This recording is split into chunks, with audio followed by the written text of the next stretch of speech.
Welcome to the very first The Pandemic Code HOA. This week we have two members of the Code Breakers team and an amazing guest host and good friend of mine. So our first Code Breaker this week is Alex. And most of you know her, and if you don't, well, you'll get to know her during the show. We have Nick Cardot. And the two of them picked this week's theme, which, as you probably have picked up, is Grumpy Cat.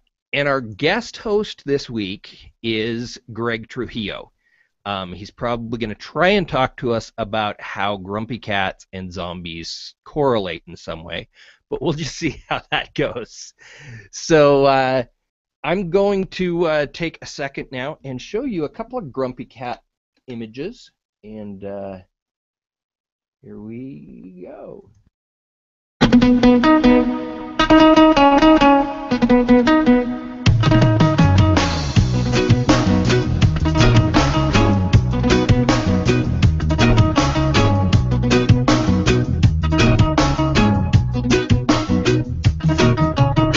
She's out cold before I can turn the light.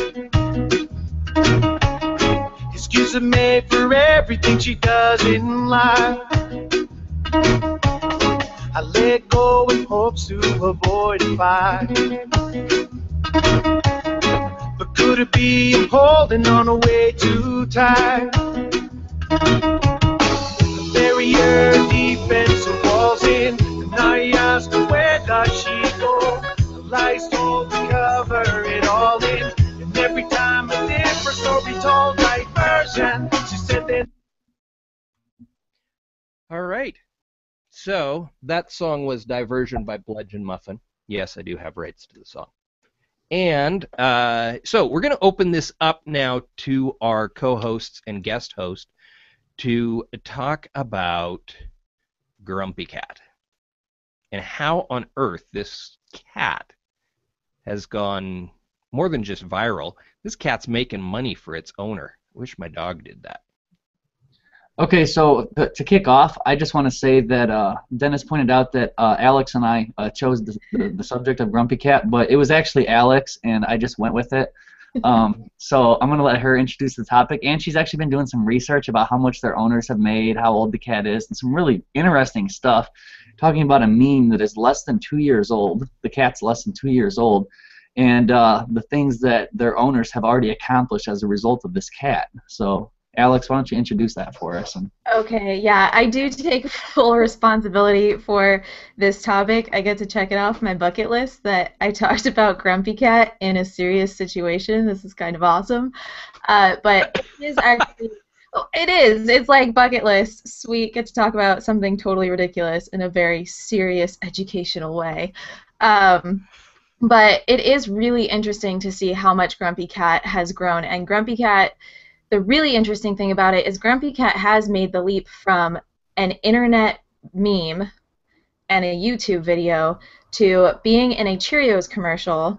And they're making a Lifetime Grumpy Cat movie, which Carolyn was nice enough to mention in the comments on the stream, that April from Parks and Rec is going to be the voice of Grumpy Cat. Yeah, the other thing I didn't know, Grumpy Cat is a girl cat, and I didn't know that she was so young because she has such a serious face with such world knowledge.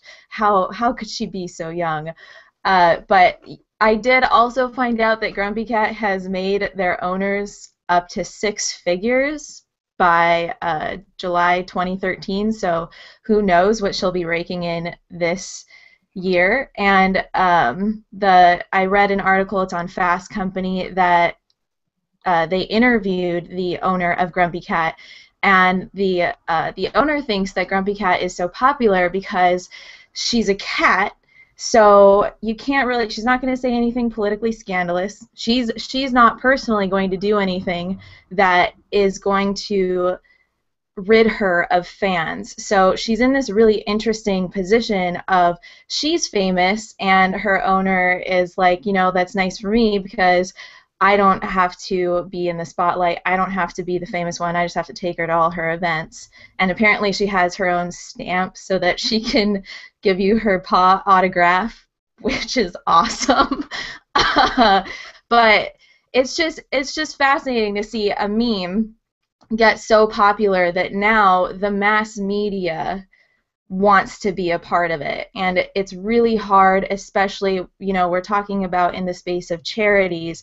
It's really hard to get from the internet world to mass media, and I have mentioned on a couple of other shows that research thus far shows that that's not common. What's commonly seen in social media is that those charities that have a lot of followers and a lot of popularity are the ones that are in mass media. So I keep throwing out this word meme, and I want Nick to talk about that word because he knows a lot. He knows at least a little bit more about memetics than I do. I haven't really dove into the topic so much, and I think he has a really interesting division of different types of memes. So. And I was talking with Greg offline about this as well, and he's got a pretty similar view on that as I do. And before I jump into that, I want to share a personal story that relates to Grumpy Cat. Most of you know I'm in the military. I did 4 years of active duty infantry, and now I'm in the Army Reserves for psychological operations. And I was at work a few months ago, and there's this one sergeant there who, I mean, he's a big, tough guy, a manly man, you know, like the stereotypical manly man. And he has a picture of Grumpy Cat on his office door. And like me, I'm thinking, I don't like Grumpy Cat. That's a cat, and I'm a man, and men don't like cats, you know. But I see this guy, this big macho soldier with a Grumpy Cat on his door. So I mean, that's how pervasive this particular meme has become. And talking about memetics and stuff, and Greg, interrupt me to add anything you want into this part of the conversation, because I know you had a lot of light to shed on this. But the word meme, if you look at Dustin W. Stout's definition, it refers to a graphic like he showed at the beginning with white text at the top and at the bottom that conveys some sort of a joke or satire or whatever. And that's the graphical definition of the word meme. But the word meme was around a lot longer than the internet has been around, a lot longer than these little animated GIFs and these little pictures with these words on it. The word meme was applied to those because, well, it applied. The word meme basically refers to any piece of culture that goes viral, and there's different different types of memes. Let's talk about it. Like I classified them as long-term and short-term. Right now, Grumpy Cat is more or less a short-term meme. It's been around for 2 years right now. Now, if it's around for the next 100 years, then I would classify that as a long-term meme. But as Grumpy Cat's lifespan is probably only going to be 10 to 15 years, we know it's a maximum can only last that long, and then it might stay around longer. Who knows? But whatever. But short-term stuff is like the ALS Ice Bucket Challenge. It got explosive attention, and then a year from now, we don't know where it's going to be. So it might turn into a long-term one. Probably not. A long-term meme, handshaking. Someone thousands of years ago decided to embrace someone's hand when they greet each other, and now that's spread out from culture to culture, and it's everywhere. You meet someone, you want to be friendly and you want to greet them properly, you put your hand out and you shake their hand. And saying bless you after someone sneezes, that's a long-term, you know, completely worldwide type of a meme. And so what we're trying to uncover here, they're calling it code breakers. Dennis came up with that name, or the pandemic code, because we didn't want to say the viral code, or we wanted to come up with a more creative term than that. But the idea here is every marketer wants to create stuff, whether it's for your charity or your nonprofit or your business or whatever it is, that goes viral, that gets in front of as many eyeballs as humanly possible. But 99% of people who try that aren't able to accomplish it. Only 1% does, and it's somewhat by chance. But what you can do is study the science and the psychology of it, so that you can set yourself up with the greatest possibility of getting your message out there. Because you go out there knowing nothing, and you're not even going to have a dice to roll to try to aim for that content getting out there. But if you go in there informed, understanding the science and psychology of it, then you maximize your chances of making something happen. Okay, I just talked for a really long time, so someone else can jump in and talk. I agree with that completely, Nick. There isn't really a formula that's going to get you a viral post, any kind of viral content, but there is at least a roadmap. And there's certain elements that viral content has to it, and whether we're talking about the Ice Bucket Challenge or Grumpy Cat, one of the elements that I see is being able to piss people off, whether it's with Grumpy Cat, which that's funny, it's a funny way to anger people or bring anger into the situation, and with the ALS. There was a large amount of people that did not support it. That actually thought that dumping the water on you was wasting the water. There was thousands of people in other countries that need the clean water that don't have access to it, so you're wrong to do it. And their participation in the debate is really ultimately what fueled the virality of that contest.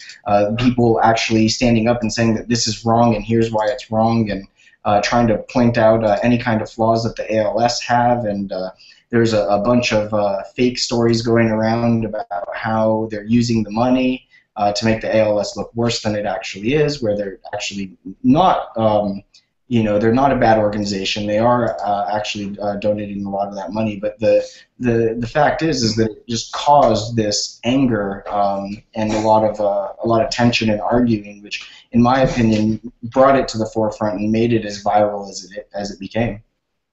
I think something else that you pointed out that most viral content has is this participation aspect.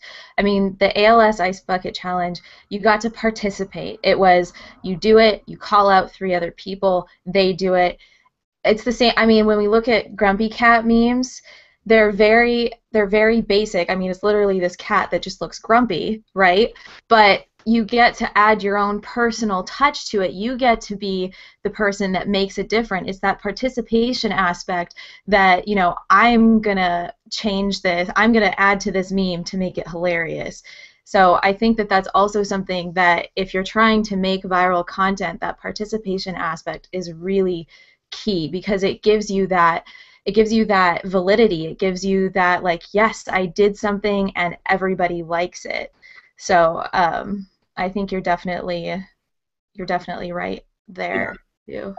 I agree with that, with the participation. Whenever you can create a situation that draws a lot of user-generated content, that's the ultimate virality right there. Because when somebody participates and they see, their friends see them participating, even if they're not called out in the way that the Ice Bucket Challenge would do, people see that and they want to get in on it. So even if they weren't pegged, they're going to participate. They're going to make their video, their picture, or whatever, and they're going to call out people as well.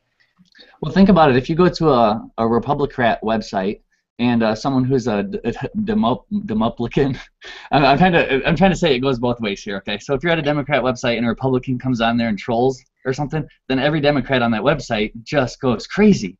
And they start responding and sharing and doing all this stuff to defend their position. Or the same thing on the other side. If you're at a Republican website and the Democrat goes over there and trolls or posts something like that, and then all the Republicans just go crazy. And so, like, for that content, for the creator of that content, the best thing that could happen to them is for the other side to come on over and just leave their troll comment, because then their community just jumps in and starts going haywire with it. And so I think that's kind of the same effect. Dennis, can you bring up that picture for me, the what doesn't kill you picture? You're muted if we can't hear what you're saying. Anyways. Yeah, go ahead. I'll get it for you. Okay.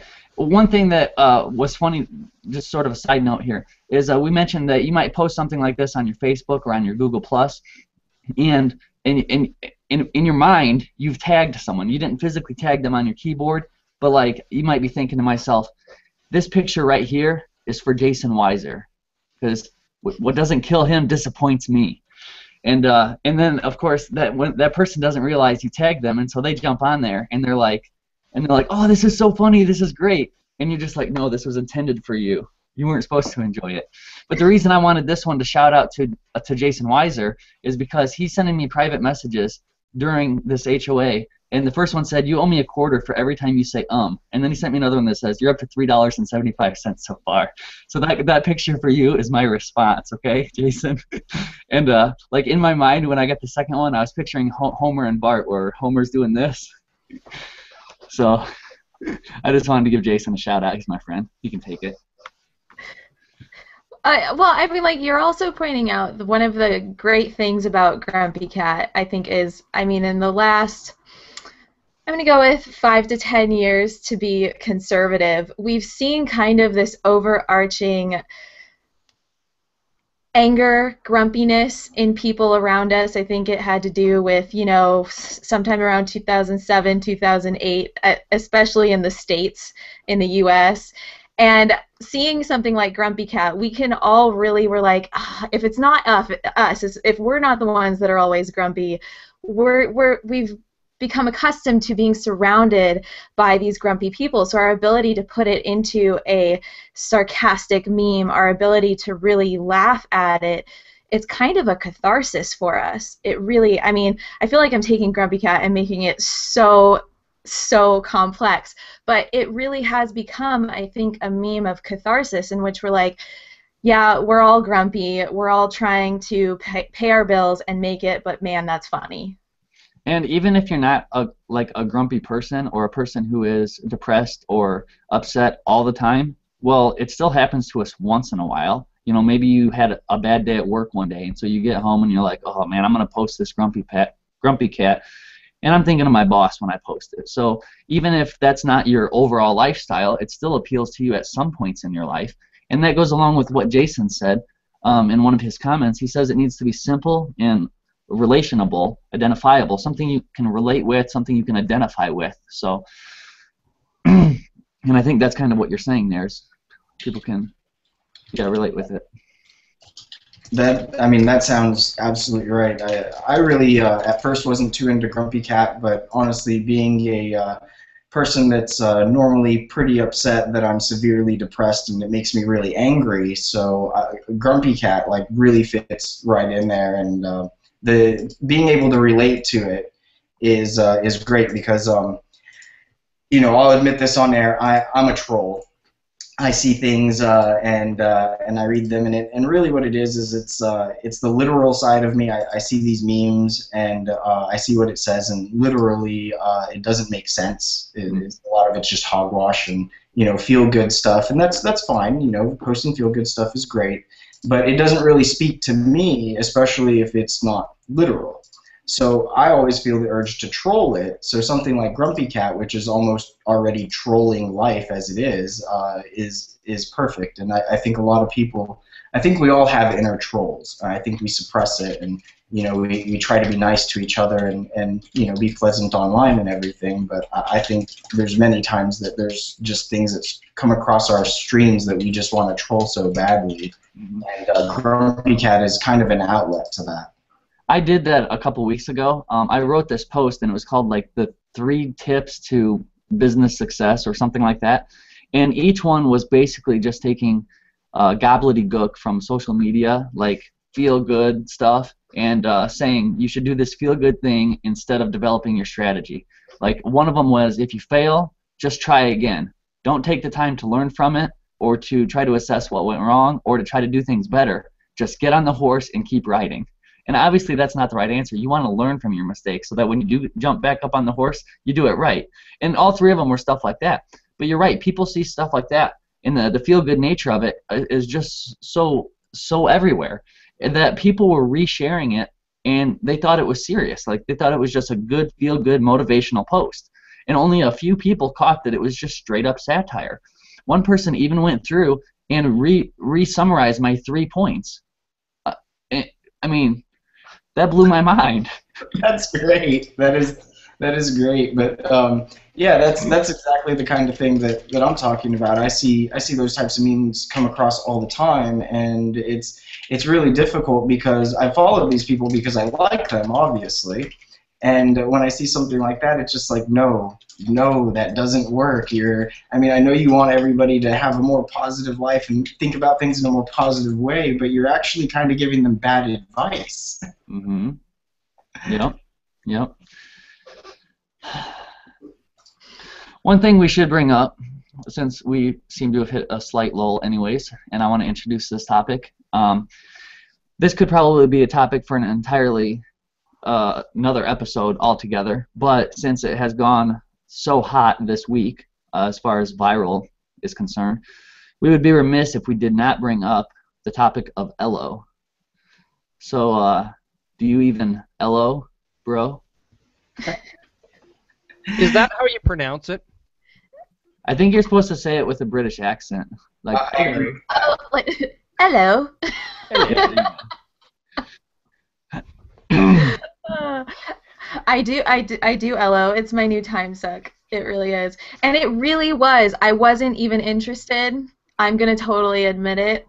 I wasn't even interested in another social platform. I do not have time for that. I don't. It's hard enough for me to keep up with everything in Plus. But Nobody got time for that. no, I know. I need that meme. I need that meme. But I kept seeing all of these posts about, like, did you get your invite? Are you there? Find me. And I was like, I want to join.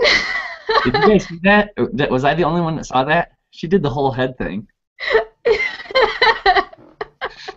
But I really, like, I saw all of these posts in Plus, and I was like, I'm missing out. I'm not in this platform that everybody's in, and I have to be there.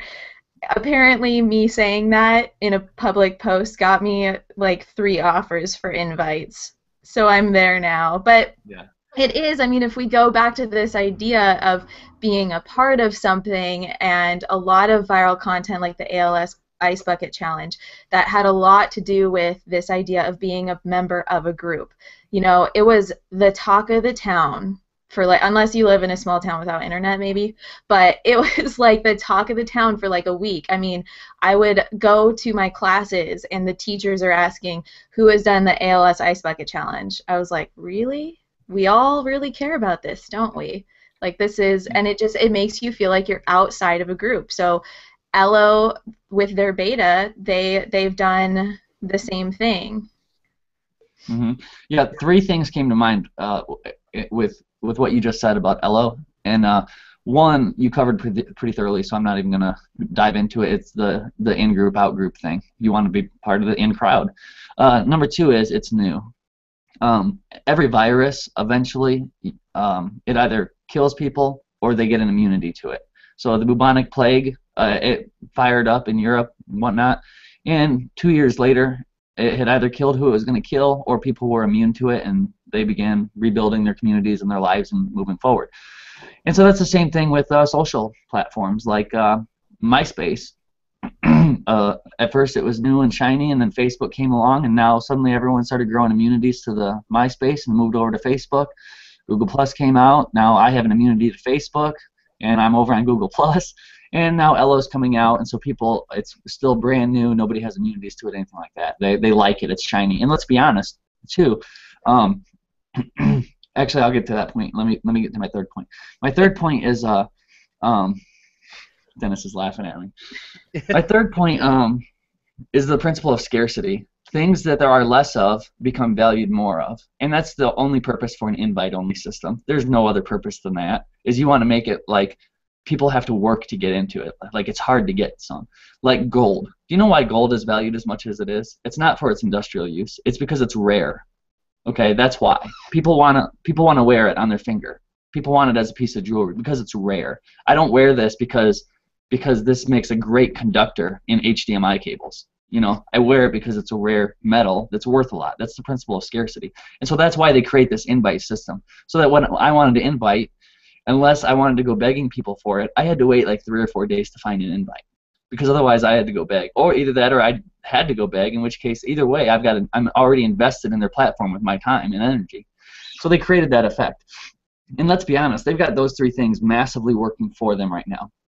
And the site itself, it's pretty lame. Okay, now I get that it's in beta and it's growing, so I'm not insulting them or putting them down. I know they're making a lot of improvements to it, and I think it has a lot of potential. But right now, they're building it out like today or tomorrow. I mean, you can't hashtag.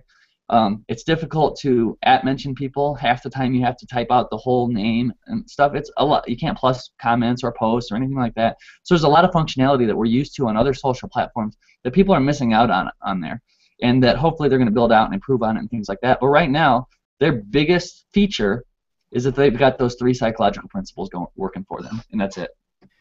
Okay, really quick. How many of you have even heard of Samba? Oh my God, do I need it?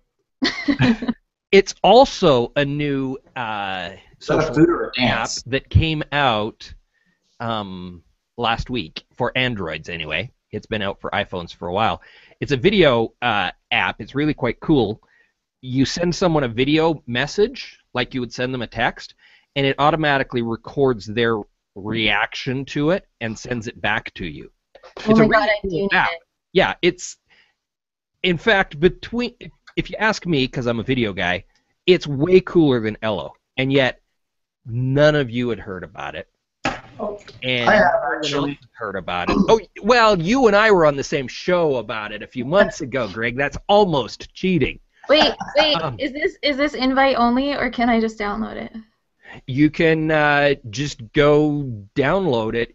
It's Well, now she doesn't want it anymore. yeah, exactly. You can't find it on the Android app yet because it's a beta app. So you do kind of need a link to find it, but it's not gone viral. And personally, I think it's cooler than Ello. Certainly more unique than Ello. So I think the points that Nick has just made are, in my opinion, heavily substantiated by the difference between these two apps coming out at the same time.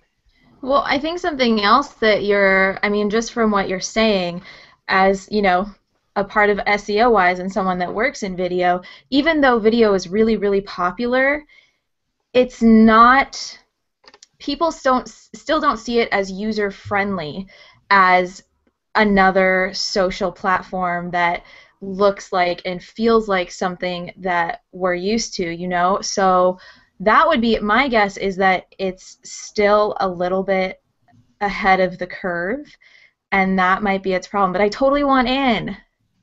Okay, Aw. I will post the link to where you can download the Android app. I don't have information on the iPhone app, sorry, but this will take you to their website, and you should be able to find it from there. And no, Ammon Johns, I'm not going to dance the samba. That's different than samba, by the way. So still looking at that comparison, Ello and Zamba, the main thing that I find, especially when it comes to apps, because I develop apps as well, I always get offers of, you develop this app, and I'll give you money from the App Store when it starts selling. And my first question all the time is, okay, well, that sounds like a fine deal, depending on what the app is, and we'll talk about it. But how much money are you planning on spending on marketing this? Because if you're just planning on a $0 marketing campaign, it doesn't matter.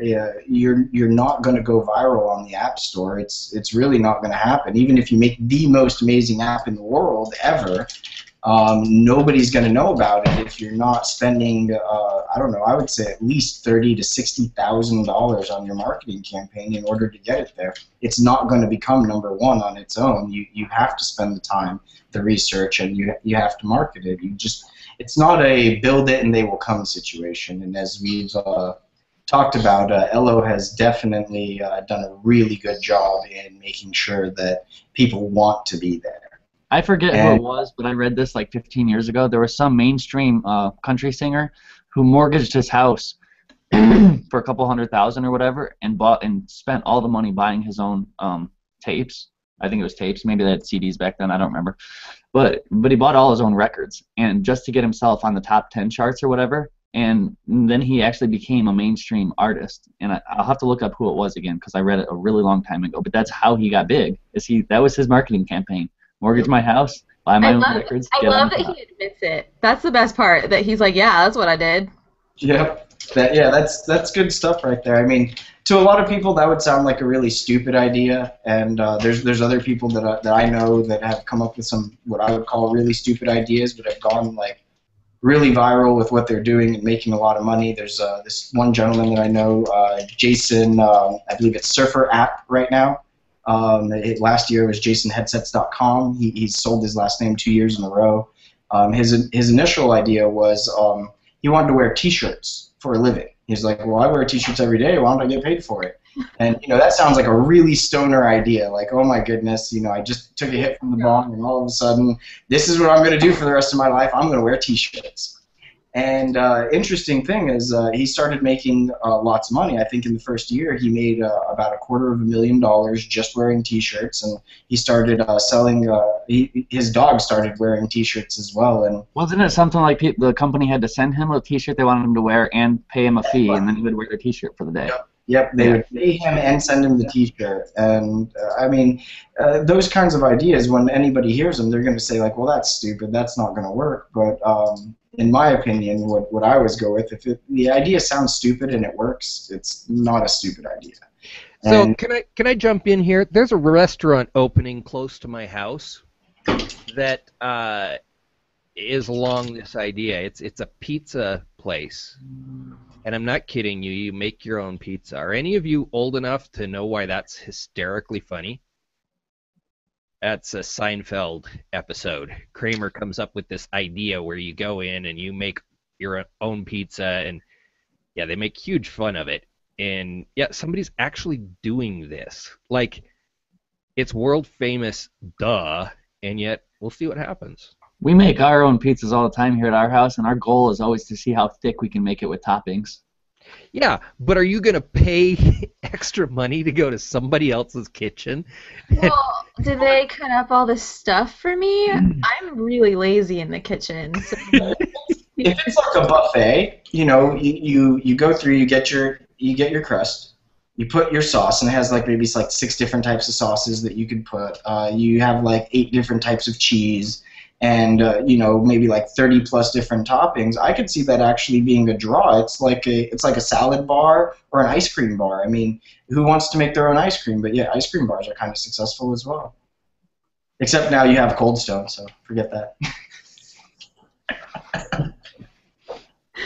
Okay, granted. I could see it working. I agree with you. It's kind of a silly idea, but I can really see that working out. I mean, it's pretty good because now I can bring my whole family and we can all have different pizza, and I don't have to pay this huge price. I'm just paying buffet for everybody. Yeah, exactly. It's the same. Is that not the same business model as Chipotle or Subway? Pretty much, except you make it instead of the person behind the glass making it. Okay. And it's pizza, which I have discovered, at least in Ohio, it's like a staple of their diet, which is insane to me. But literally, people out here eat pizza at least once or twice a week. So. One of those long-term virals, or what I call perpetually viral. It's actually the #1 consumed food in America is pizza. I had pizza for dinner last night. Americans eat. I saw this statistic the other day. Americans eat 18 acres of pizza a year. That's sad. We've got this pizza place here. Have you guys ever had a pizza from Casey's, the gas station? We don't have Casey's in Utah. Okay, it's fairly regional around here. Anyways, they make them so greasy, and most people I know don't even like them. But I just love them so much. I love greasy pizza. So, yeah, I'm having pizza for lunch, and Les Dawsey is actually coming down to Orlando tomorrow, and me and Carolyn will be picking him up from the airport and then going to have pizza with him. Wow. Maybe we should. How do you eat 18 acres of pizza one bite at a time? Oh my gosh. We should do a whole show on pizza, and I should not be a part of it. That's my... Pizza makes me really sad. The saddest part for me is that people are like, I had a healthy pizza today. I'm like, did you make a zucchini pizza? I don't really know what, You know why this is? No, we're all the results of the influences when we were being raised, and the problem that you're experiencing is the fact that you never watched Ninja Turtles when you were a kid. Yep, exactly. I mean, if you've seen the shows, I mean, they're constantly eating pizza, and then the movie, especially the second movie, it's I don't know. There's probably not 10 minutes that went by without pizza being in the scene. Mm-hmm. Ooh, was it branded? No, it was just pizza. Oh, see, one of those pizza places should have jumped on that opportunity. Mm-hmm. But we digress. Yes, Jason is getting on our case saying that he wants us to get back on the memes. The comment was pretty funny. Get the discussion back to memes. I'm getting grumpy. Don't make me go Jackie Chan on you. So I want to point something out, though. I'm reading a book right now called Contagion. And it's, guy, I think he's a professor at Wharton. I'm not sure, is, a pretty prestigious business college. And he breaks down why things catch on. And in his studies, he found something really interesting that ties in. The theme that I'm seeing the most, I mean, there's a lot of reasons why things go viral, but the one that we've talked about the most in this episode is the idea that because others are doing it, we start to do it. Well, he's found that statistically, people in LA and Miami are more likely to buy a car because their friends or coworkers buy cars than people in Seattle and New York. And so being like this heady guy, he broke it down, huge long study, figured it out, came down to in Seattle, people don't see the cars because of the weather nearly as much as they do in the other. And in New York, everyone rides the subway. You don't really use your car except odd nights and weekends, so your coworkers and your neighbors don't see your car. So, but we contagiously, somebody buys a new car and people around us start buying new cars if we're in the right places. I thought that was an interesting thought, but it ties into what we're talking about here. Yeah, it's really fascinating, and we're almost out of time. We got like 3 minutes left. Yep. But I want to mention the concept of heuristics or mental shortcuts to making decisions. And I mean, if you go to Wikipedia, that's not a credible source, but you can go there just to get a real quick brief overview of the concept. But they have like hundreds listed there, and I've got a bunch of books on it and stuff too. But anyways, it's basically mental shortcuts, stuff that if we took the time to actually analyze and make our decisions, we would literally spend 2 hours picking what shirt to wear. But instead, we have heuristics like, oh, I wore that white one last week, so I'll wear the blue one this week. We just toss it on. We don't calculate what emotional appeal is this psychological effect is this shirt going to have on people I'm talking to. We don't take the time to calculate all that stuff in. We just got a quick rule of thumb. I'm going to wear this shirt because I wore the other one the other day or something like that, Well, anyways, there are different types of heuristics, different things that influence the way that we make these quick decisions, and there's literally hundreds of them. And some of that, I think, falls into these categories where we do things for a certain reason. A lot of times we can't really explain why. We just did it because gut instinct or whatever. But when in reality, it's because we've just programmed our brain to do things a certain way because, well, I don't have time to go through the logical process every time, so I just take this mental shortcut. So I think that's what it is. It's we're influenced by different things. They're mental shortcuts. I mean, that's the basis of persuasion is making use of people's mental shortcuts, taking shortcuts into their attention span. Yeah, there's also now I have like 2 minutes. There's also a theory in communication. It's highly debated. I don't even know if I agree with it personally, but there is a theory. It's called the cultivation theory, and it's meant for mass media, but I think we could use it in this case. And based on the cultivation theory, it's saying that everything in the mass media cultivates our understanding of our reality. So really what he was pointing towards is the lack of diversity in the mass media, not back when he originally wrote the theory, and no, I don't have the exact date, he was talking about how there aren't a lot of Asians, there aren't a lot of Hispanics, there aren't a lot of African Americans in the mass media, so we grow up not really considering these populations, and it has all of these other later effects on our understanding of reality. But I think, taking it back a little bit, if you're in internet culture, you have been inundated with Grumpy Cat.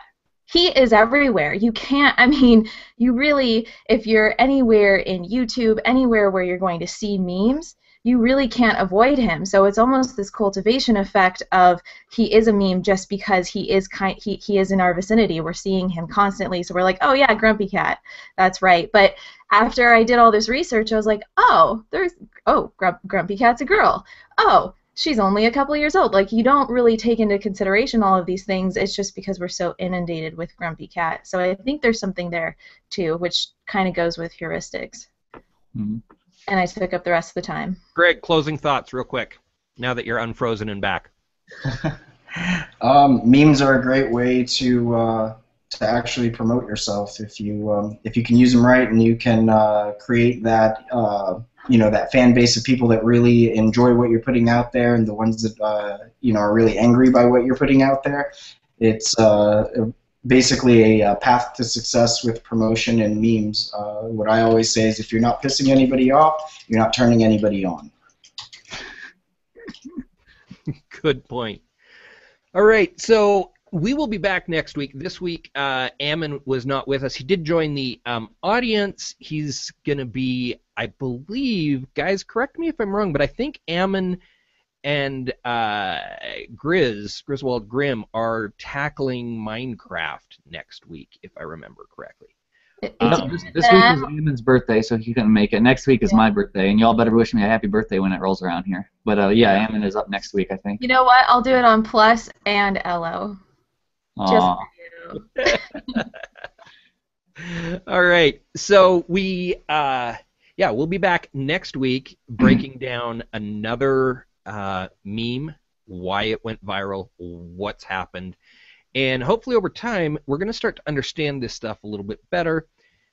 This is a continual learning process. Audience, us as the panel, we're all learning from this stuff together, so join us next week, and we're going to go out again with Diversion by Bludgeon Muffin.